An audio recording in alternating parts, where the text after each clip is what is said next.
The alien ship drifted silently through the black emptiness of space. Its name was Calith's Lament, but now it looked more like a broken toy than a proud vessel. Long cracks ran along its silver hull. Lights that once shone bright were dark or flickering weakly. Inside, the air grew thin and cold. Most of the crew were already gone. Lyra Voss was one of the few still alive. She was Zalari, tall and thin, with smooth blue skin and large dark eyes that could see in very low light. Her people lived long lives and always chose careful plans over risky fights. They believed it was wise to step back when danger grew too great. But there had been no time to step back this time. Weeks earlier, the Zalari ship had met a small human ship called the Endeavor. The humans were strange to Lyra. They laughed loudly, told jokes in the middle of serious talks, and seemed to enjoy danger more than they feared it. The two crews had started to share information and supplies. Lyra liked talking to the human engineers. They asked many questions, and never seemed tired of learning new things. Then the Reavers came. No one knew exactly where the Reavers came from. They were not a normal species. They looked like machines mixed with living flesh, black metal bodies, with sharp blades and glowing red eyes. They moved like a storm of insects. When they attacked a ship, they did not destroy it quickly. They took it apart slowly, piece by piece. They captured living beings and connected their minds to the swarm. The captured ones stopped being themselves. They became part of the Reavers, forever lost. The attack happened without warning. One moment the two ships floated peacefully side by side.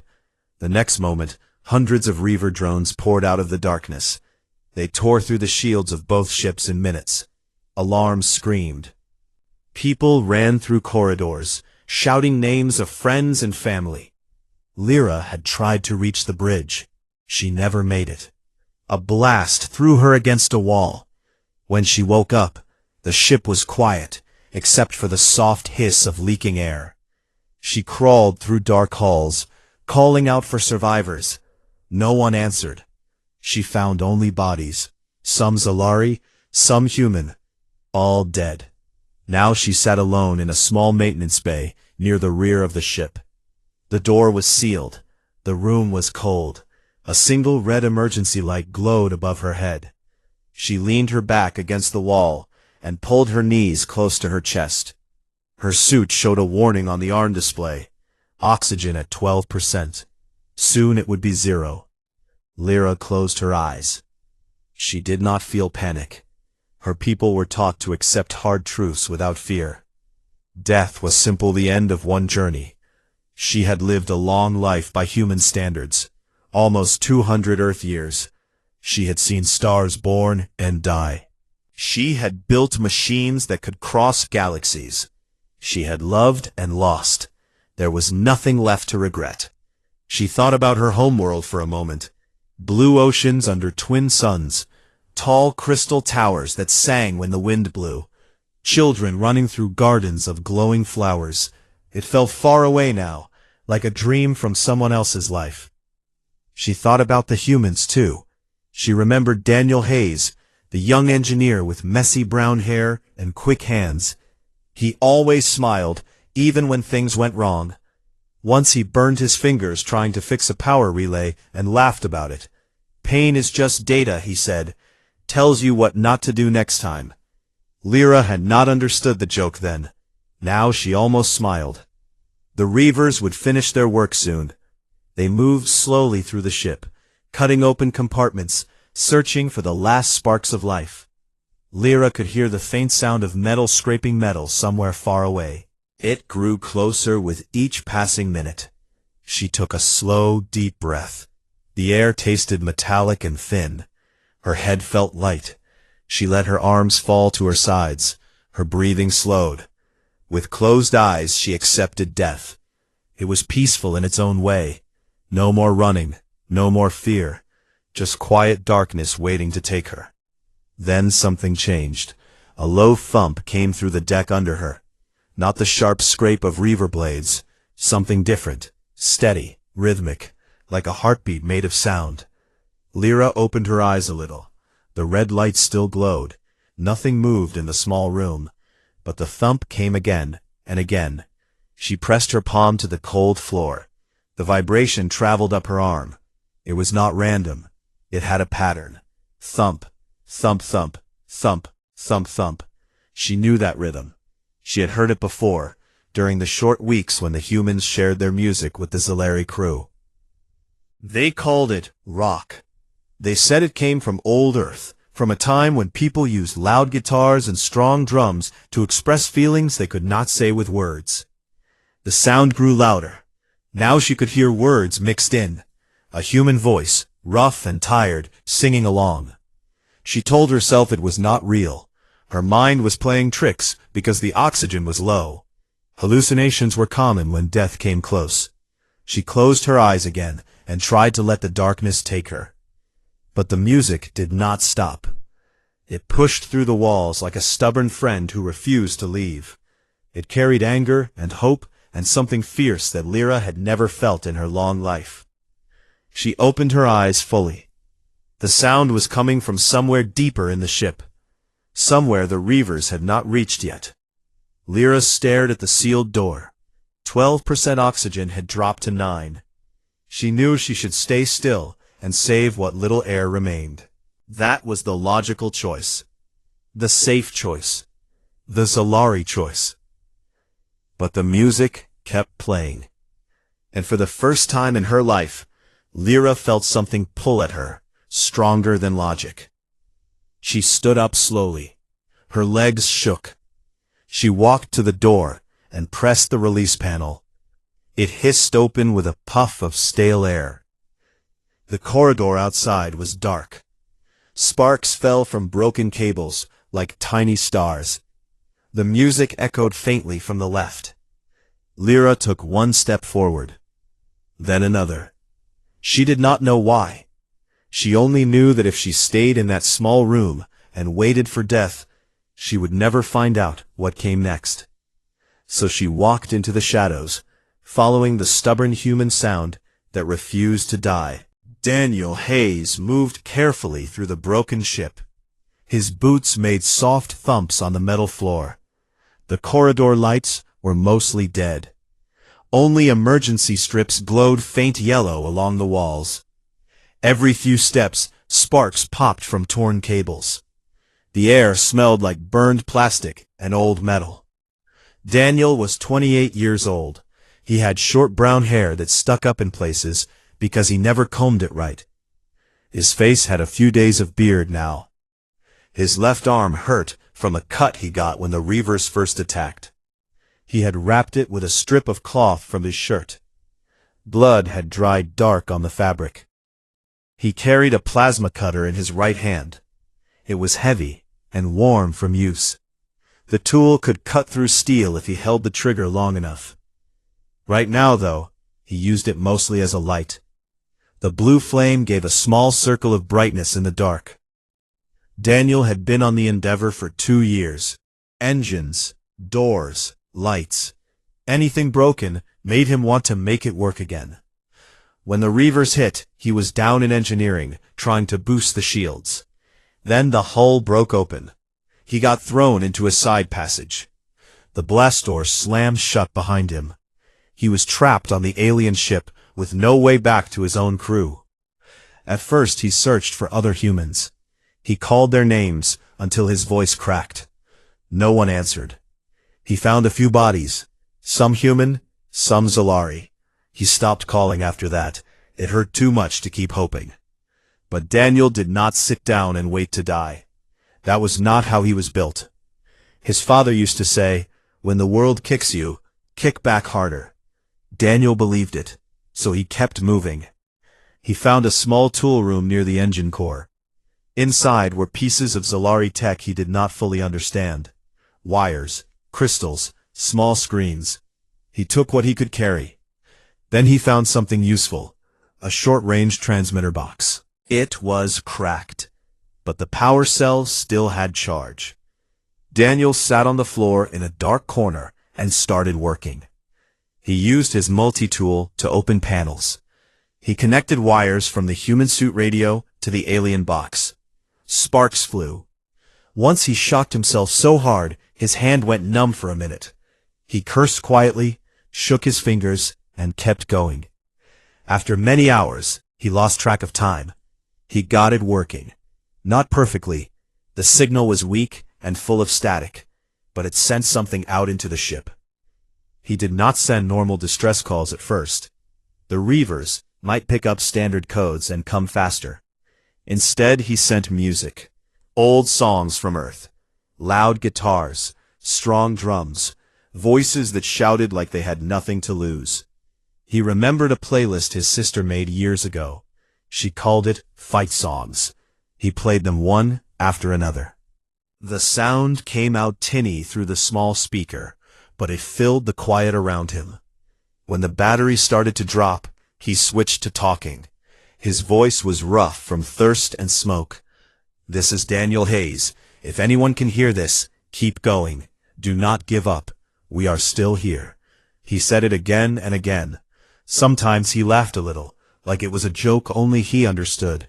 Sometimes his voice broke. He did not care. No one was watching. He moved to new spots every few hours. The reavers were hunting. He heard their metal legs clicking in distant halls. He stayed ahead by listening and staying quiet when they got close. In one narrow service tunnel, he stopped to rest. His suit showed low oxygen. He had one small bottle left. He hooked it up and took slow breaths. While he sat, he kept the transmitter going. This time he played a slow song, a man singing about home and stars and people he missed. Daniel closed his eyes for a second. He thought about his apartment back on Earth. Small kitchen, window that looked over a park. His dog, Max, who always waited by the door. He wondered if anyone would feed Max now. The thought made his chest tight. He opened his eyes and hit play on the next song. Something fast and angry. Drums that pounded like fists. "Come on," he whispered to the empty tunnel. "Someone has to hear this." Far away, in the maintenance bay, Lyra Voss heard it. She had been sitting still, ready to let go. Then the thump came through the floor. Steady, strong, like a pulse that refused to stop. At first she thought it was the ship dying, some final groan of metal. But the rhythm stayed the same. Thump, thump, thump, thump. Then the music reached her, faint but clear enough. A human voice sang words she did not all understand.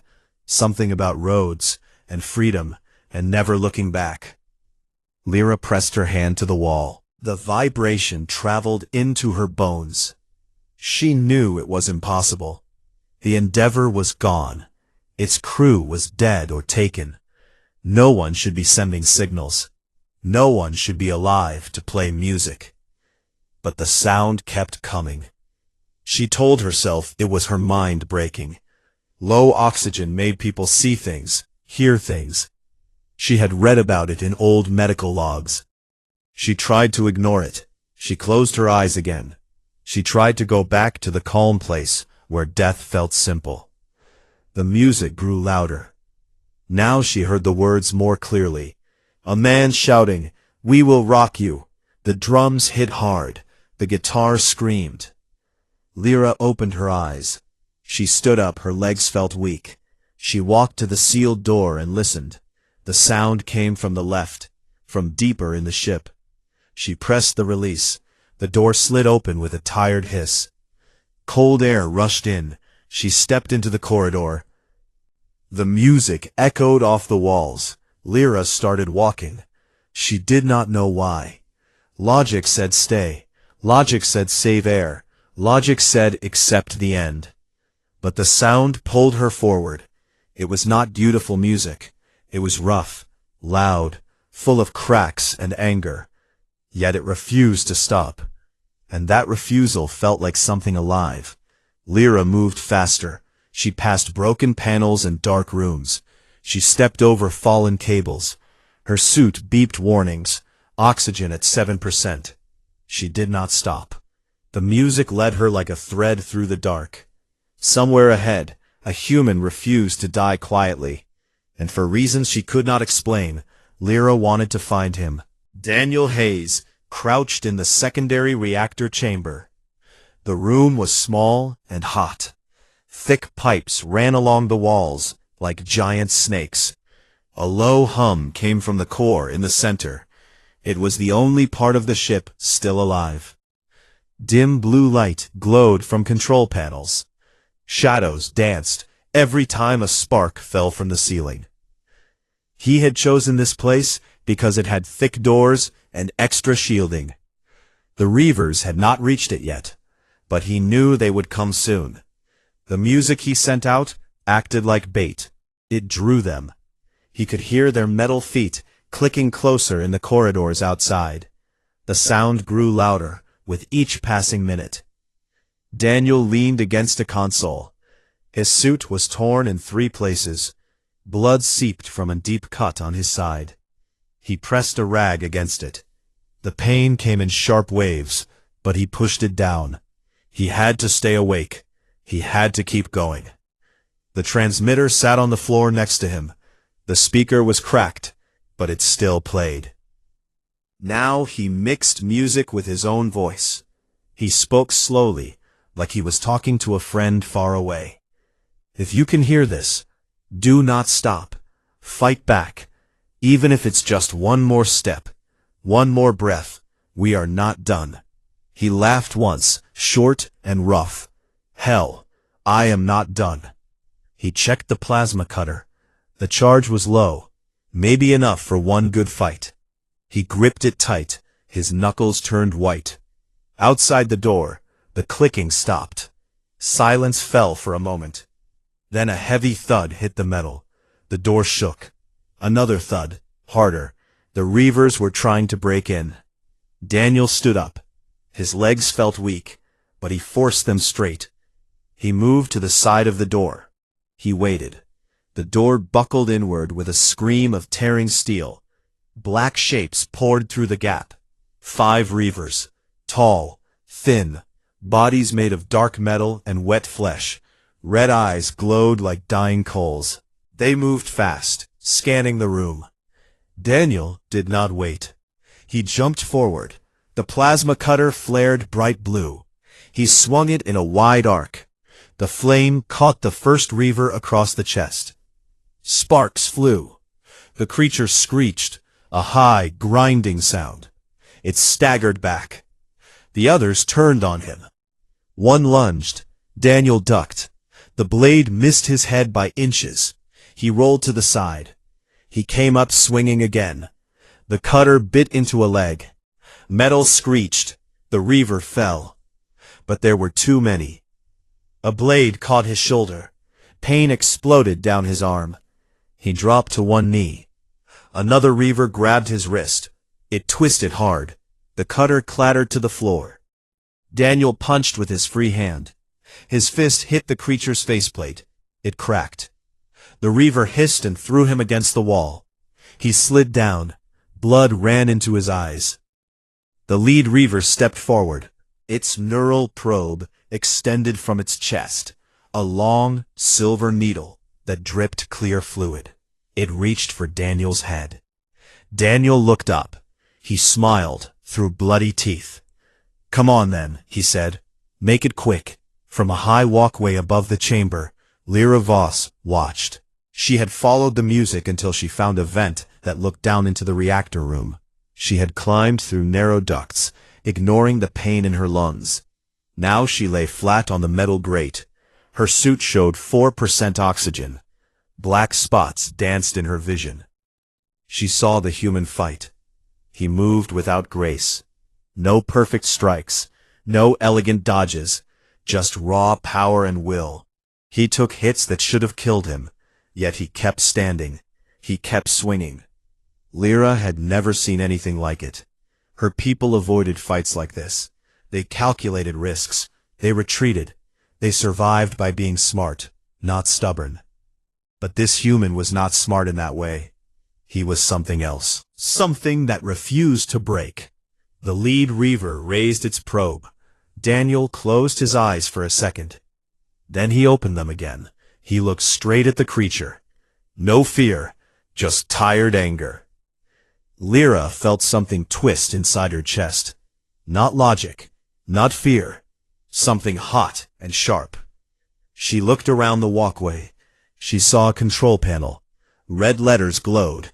Emergency coolant vent. It would flood the chamber with freezing gas. It would slow the reavers. It might give the human a chance. It would also use the last of the ship's reserve power. After that, nothing would work. No lights, no air pumps, no hope. Lyra's hand hovered over the button. She thought about her people, about safety, about living long enough to see another star. Then she thought about the music that had pulled her here, about the voice that refused to be silent. She pressed the button. A deep groan filled the chamber. White gas exploded from the ceiling. It rolled across the floor like thick fog. The temperature dropped fast. Frost formed on metal in seconds. The reavers froze. Their joints locked. Red eyes flickered. The swarm mind stuttered. They could not move quickly in the cold. Daniel felt the gas hit him. It burned his skin. His breath turned to ice in his lungs. But he saw his chance. He grabbed the fallen plasma cutter. He pushed himself up. His body screamed in pain. He ignored it. He charged the lead reaver. The creature tried to lift its arm. Too slow. Daniel drove the cutter into its chest. Blue flame met black metal. The core cracked open. Sparks poured out. The reaver collapsed with a wet crunch. The others turned toward him, but the cold slowed them. Daniel moved between them. He cut, he dodged, he cut again. One by one they fell. Not clean kills, messy, brutal, but final. When the last reaver dropped, Daniel stood in the middle of the room. Gas still swirled around his legs. His suit alarms screamed. Critical failure. Oxygen 0. He looked up. Through the fog, he saw the walkway. A thin blue figure stood there, watching. Lyra. She swayed. Her legs gave out. She fell to her knees, then forward. She hit the grate hard. Daniel stared for a second. Then he ran. He climbed the ladder to the walkway. His hands slipped on the rungs. He reached the top. He knelt beside her. Lyra? His voice was hoarse. She did not move. Her eyes were closed. Her chest rose once, then stopped. Daniel touched her shoulder. Cold. Too cold. He looked around. The gas was thinning. The chamber was quiet now. Only the hum of the dying core remained. He took a deep breath. Then he lifted her in his arms. She was light. Too light. He carried her down the ladder, step by step. His own wounds bled fresh. He did not care. He laid her on the floor near the console. A small tear in the side. Air leaked out. He pulled a patch kit from his belt. His fingers shook. He pressed the sealant over the hole. It hardened fast. He opened his last oxygen bottle. He connected it to her suit line. The flow started. Slow, weak, but it started. "Come on," he whispered. "Breathe." Lyra's chest moved once, a small gasp, then another. Daniel sat back against the wall. He looked at the dead reavers, at the broken room, at the blue woman who should have been dead already. He laughed quietly, a tired, broken sound. "Not done yet," he said to no one. Above them, the last lights flickered and died. But in the dark, two hearts still beat. The reactor chamber was silent now, except for the soft hiss of leaking pipes. White coolant gas still hung low in the air like thin smoke. Frost covered the dead reavers. Their red eyes had gone dark. The blue glow from the core had faded to almost nothing. Only small sparks fell now and then, lighting up the room for a second before dying. Daniel Hayes sat on the cold floor with his back against a console. His breathing came in short, painful bursts. Blood soaked his side. His shoulder throbbed where the blade had cut deep. He felt cold all over, but he refused to close his eyes. Not yet. Lyra Voss lay beside him. Her blue skin looked pale under the weak light. Her chest moved up and down in small, weak breaths. The patch on her suit held. The last oxygen bottle he had given her kept air flowing into her lungs, but it would not last long. The bottle was almost empty. Daniel looked at her face. Her large dark eyes were closed. Her lips had a faint blue tint, not her natural color, but the color of someone close to death. He reached out and touched her hand. It felt cold through his glove. "Hey," he said quietly. "You still with me?" No answer. He squeezed her fingers gently. "Come on, Lyra. You walked all this way. Do not quit now." He looked around the chamber. The escape pod he had found earlier was 2 decks down. He had marked the path in his mind. Service tunnels, a broken lift shaft, one more corridor. It was not far, but carrying her would be hard. He could barely stand himself. Daniel pushed himself up. Pain shot through his body like fire. He bit his lip to keep from crying out. He bent down and slid his arms under Lyra. She was taller than him, but thin and light. He lifted her carefully. Her head rested against his chest. He felt her slow heartbeat through the suit. Step by step, he walked toward the exit. Twisted metal hung like broken teeth. He stepped over it. The corridor outside was darker. Emergency lights had failed here. Only his suit lamp gave a small circle of light. Every step hurt. His wounded side pulled with each movement. Blood dripped onto the floor in slow drops. He ignored it. He focused on putting one foot in front of the other. Lyra stirred in his arms. A small sound came from her throat. Not words, just a weak gasp. Daniel stopped. He looked down at her. "That is it," he whispered. "Keep breathing." He kept walking. The path felt longer than he remembered.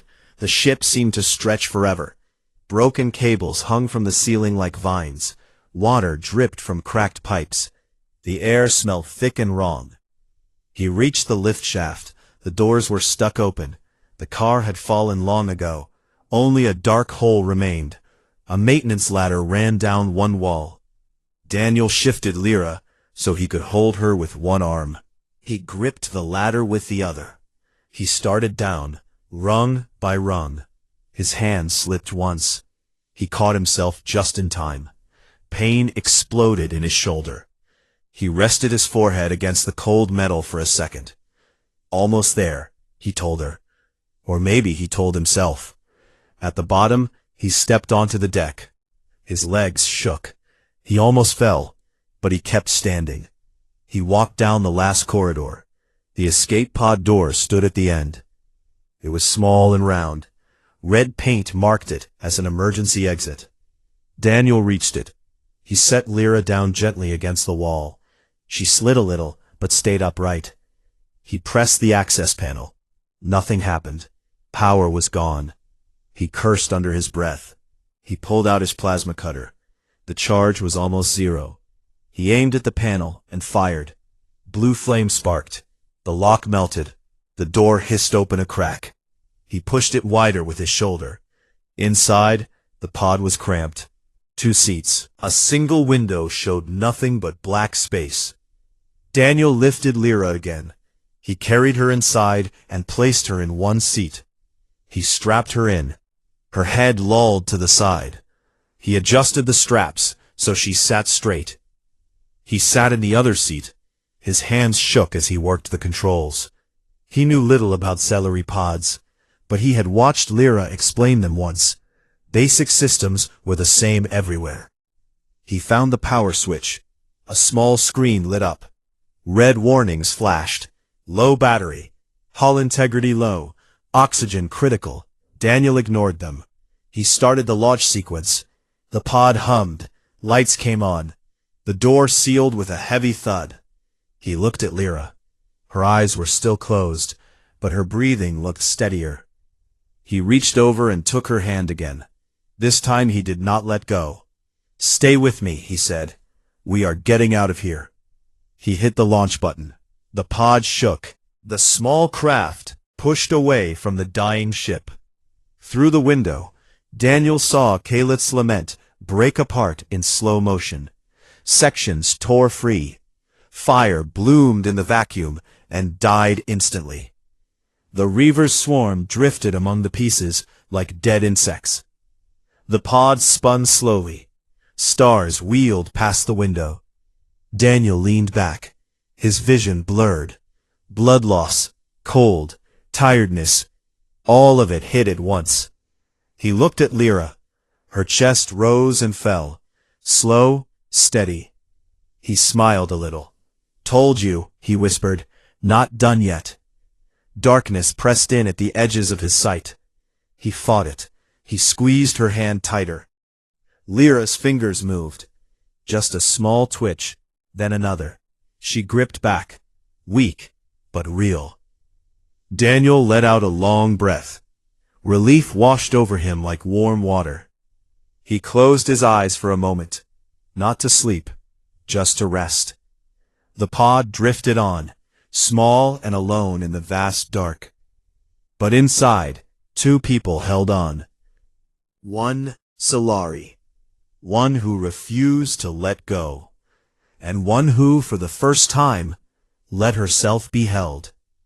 The stars outside kept shining, cold and distant. But inside the pod, something warm began to grow. Something that felt like hope. The escape pod floated in the endless black. No sound came from outside.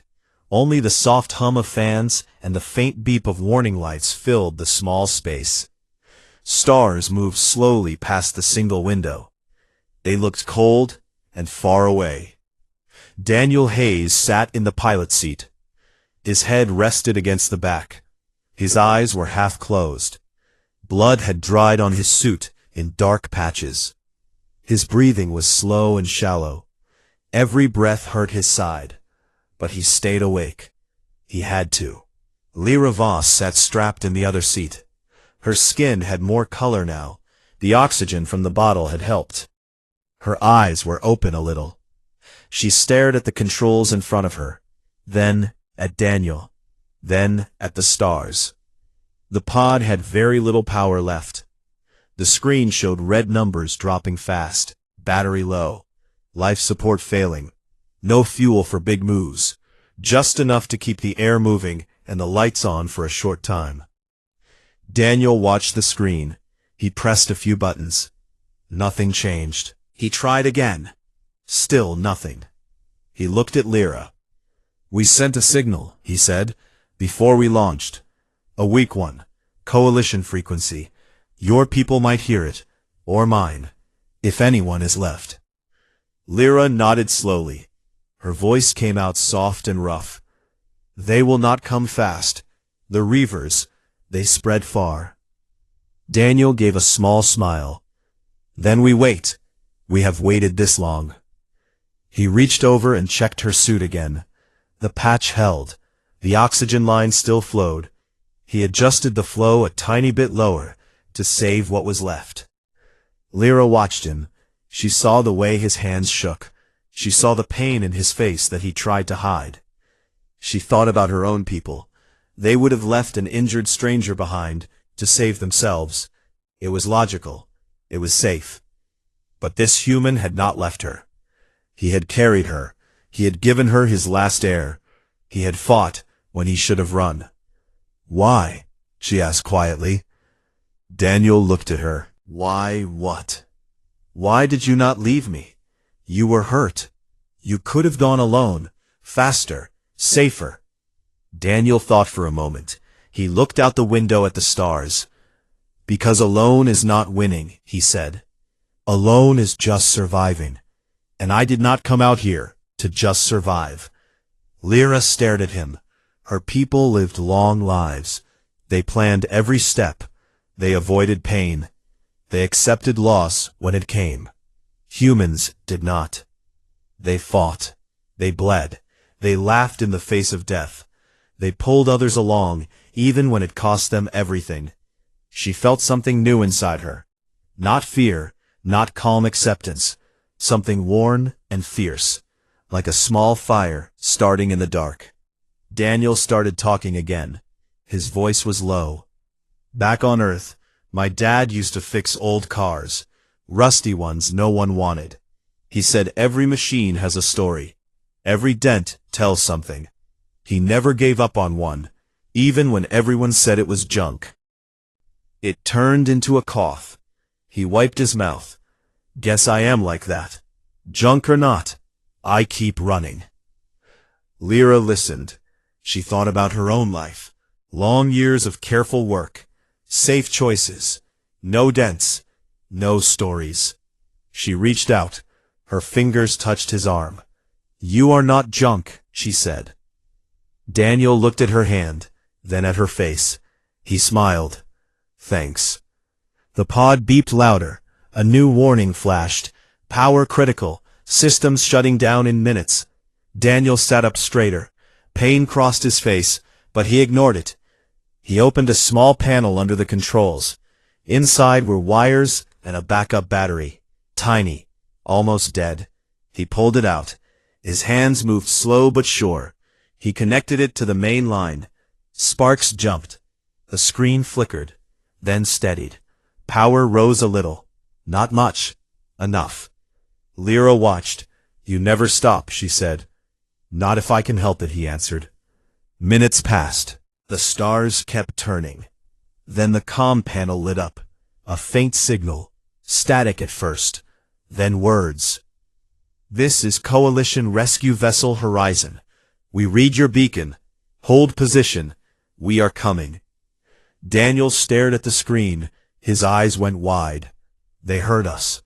Lyra leaned forward. Her voice shook. They heard. Daniel laughed. Real this time. Loud and tired and happy. Told you, he said to her. Told you we were not done. He started singing, soft at first, an old Earth song, something about not giving up. His voice cracked. He did not care. He sang louder. Lyra listened. She did not know the words, but she felt the meaning. She joined in, not singing, just humming, low and careful. Her people did not sing often, but now she did. The pod kept drifting. The rescue ship grew closer on the screen. A small dot at first, then bigger. Daniel looked at Lyra. When we get back, you should come to Earth. Not just stories. Lyra thought about it.